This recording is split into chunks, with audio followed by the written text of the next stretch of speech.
When the ancient Greeks held the first Olympics, the only controversy was how to tie your kynodesme. Oh, kynodesme, that's basically an ancient version of a jock strap. So there was that. And the big debate of how much olive oil to slather on to score some post-game love. Ah, the innocence of antiquity. But since the rebirth of the Olympics in 1896, countries and athletes have used the games as a springboard for political statements. There were the 1936 complicated games, also known as the Nazi games in Berlin, hijacked by Hitler to showcase German superiority. Fortunately, Jesse Owens won 4 gold medals. Take that, white supremacy. Or how about 1968? At the height of America's civil rights movement, 2 U.S. athletes, Tommy Smith and John Carlos, gave the Black Power salute during the Star-Spangled Banner. That was an image seen all around the world. So was this. 4 years later, 72 games, there was the Munich Massacre. A Palestinian militant group kidnapped and killed 11 members of Israel's Olympic team. And of course, in recent memory, Moscow's 1980 games and Los Angeles' 1984 games. The Soviet Union and the U.S. traded boycotts, each racking up outrageous medal counts without the other. And now we have the 2008 Beijing Olympics. A lot of people are taking issue with China's, spotty human rights record and its treatment of Tibet. Protesters around the world have disrupted the Olympic torch relay. There have been riots in and out of Tibet and calls by some for a boycott of the upcoming games. This will be the man to cover it all in Beijing. From CBC Sports, Scott Russell. Welcome, buddy. Good to see you, man. Good. I only get to see you on the weekends when you're doing your show, when I'm walking by and you're doing your I know, show. and you're in there and you're worried about your Montreal Canadiens because they're losing. What's going on? I got problems. I'm sorry about that. Oh, listen, we don't need to get into Hey, that. you know what, too? You brought up Anna Besanova, Ukraine. Really good rhythmic gymnast, I got to tell you. And you know that. Of course. And you say that the Olympics and politics don't mix. How about Elena Kabayeva, Dating? Russia, gold medals in Athens, dating Putin? Ooh. Politics, Olympics, it all goes together. And it never, ever spoils it. It's Never. always smooth. No, You're doing the countdown to Beijing. Sure, you talk to these athletes all the time, and you're not like, a lot of people come to the Olympics just when it happens. So you've been following this. And I wondered, with all the talk surrounding the games, what do the athletes say about it? Does the politics affect them in any way? Once you get past the no, we just want to compete, is there a real effect on them? I think it does affect them, and I think that at times they worry because they think the politicians are going to steal the show. This is a life's work for them. All of them have put everything they have into one chance, for a lot of them one moment, one race that might last 10 seconds. And to have politicians say we're not going to go to the opening ceremony with the potential of a boycott to scuttle a life's work becomes distracting for them, and it becomes distressing. How much would it piss them off then when Elvis Stoico, an athlete, says it? And like, he didn't come out and say boycott, but Elvis Stoico was very upfront about, saying maybe he wouldn't, be comfortable competing. Does that affect the athletes differently? I think they take it with a grain of salt, and I can tell you that it pisses them off in a big way. And you know that Adam Van Couverden, who won the gold medal in the kayak K1 500 in Athens, said, hey, that's easy for a guy to say who's never won an Olympic gold medal. And, for someone who's at the end of his career and will never have to go to another Olympic Games. Yeah, and it was, and you can understand why an athlete would react that way. In terms of Canada's participation in Beijing, there is still the actual fact that it's going to be sport, and we want to watch us win. And you hear an awful lot about owning the podium, and you hear a lot about the Canadian Olympic Committee focusing on Vancouver 2010. How do you think we're going to do in Beijing, and who are the bright spots? Well, I mean, the money came too late for the athletes in Beijing. The Road to Excellence program, they did get some money from the federal government, which they were looking for, but it came too late for these games. Mm-hmm. Canada's hope is that they're going to win 14 medals. They're going to finish 16th. I know it's not a lofty goal. They won 12 medals in Athens. Mm-hmm. But there are some bright spots. Van Couverden is one. Yeah. He could become the first summer Olympian to repeat as Olympic champion. Katrina LeMay-Doan did it in the winter. Kyle Schufeld is a great story. He's the Olympic gold medal champion in gymnastics on the floor exercise, and then at the World Championships right after, broke both his legs, and now he's on the road back.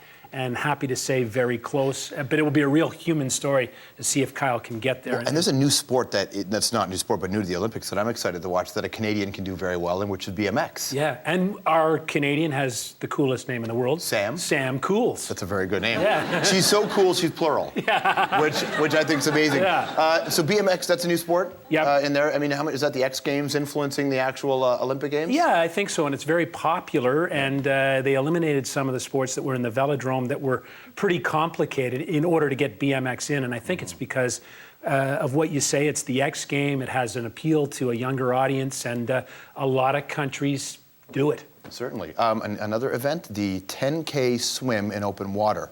I know you love this one, George. Who swims for 10 kilometers? 10 kilometers. Iron men, Iron women, right?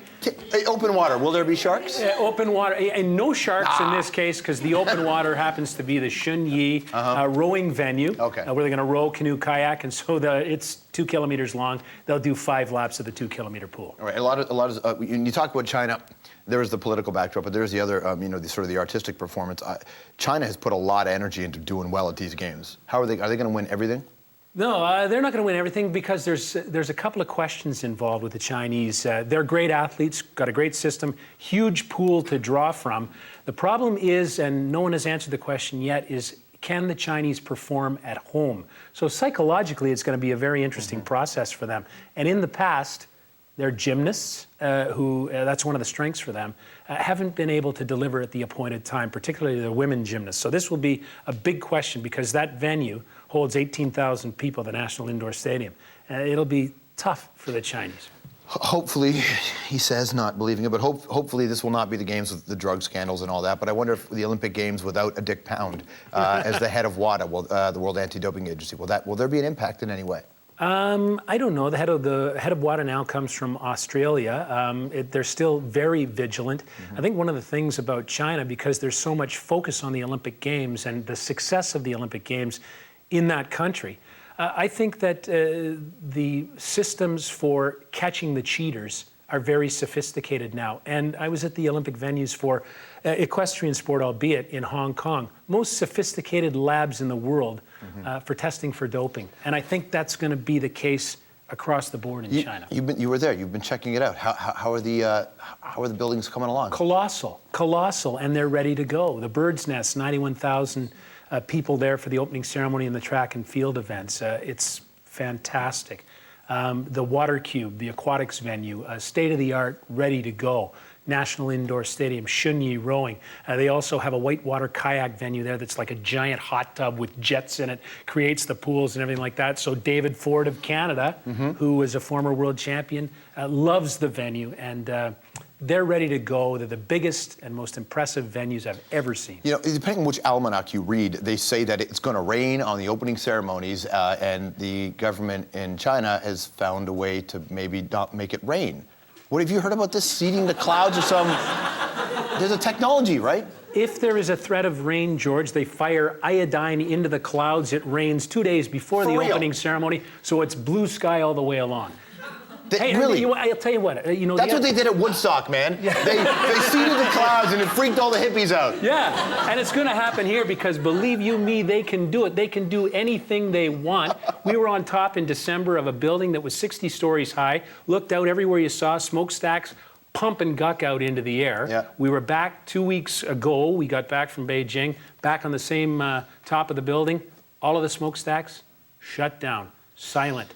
Factory shut down, moved outside the city. That was part of the conversation, saying that there wouldn't be that many records set this year because the reality is that the air quality is bad. And there are a lot of people who are, I guess they're worried that the quality of the air and the environment is going to negatively affect the athletes. Is that a legitimate concern? Well, I think it's a legitimate concern, and I think that it's already making itself heard because Haile Gebrselassie, who is the world marathon record holder, 2:04:26, by the way, has said he won't run the marathon in Beijing because he's an exercise-induced asthmatic.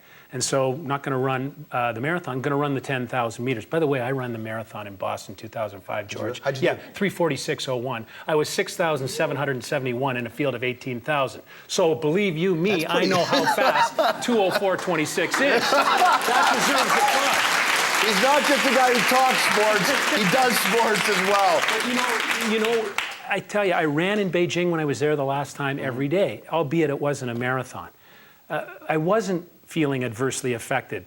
And I think they have taken steps to improve the environment in the city. On a bad day, it's really bad. On a regular day, it's like a summer day in Toronto. Hey, that's all right. Yeah. A little thick and soupy, but whatever. I know we got to go, but just one question. Toronto FC, MLS, the year. What a difference from last year. Fantastic. Danny Dichio is back, better than ever. And yes, Danny Dichio. Yeah. And they've also made some acquisitions. Mo Johnson has taken a step back from coaching, now pulling all the strings. Yeah, you know soccer. Toronto FC making the playoffs. We got the All-Star game right That's here. what I'm talking about. Great to see you, Scott Russell. You got to watch Scott's show. Get the caught up for the Olympics. It's called Countdown to Beijing. You can see it every Monday, 7:30 p.m. And then the Summer Olympics opening ceremonies kick off August the 8th. All right here on the Mother Corp CBC. When we come back, we'll get you all caught up on the world of entertainment.